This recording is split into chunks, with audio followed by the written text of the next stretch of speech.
তারাপীঠ মা তারার বিচরণ ক্ষেত্র। কিন্তু একজন তারা মায়ের ভক্ত হয়ে থাকলেও আপনি কি জানেন মা তারার এক বড় দিদি আছেন এবং তিনি রয়েছেন তারাপীঠের খুবই কাছে। কে তিনি?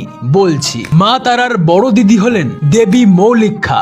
ঝাড়খণ্ডের দুমকা জেলায় রয়েছে মলুটি গ্রাম, আর সেখানেই অবস্থিত এই মৌলিক্ষা দেবীর মন্দির, যা তারাপীঠ থেকে মাত্র 19 কিলোমিটার দূরে অবস্থিত।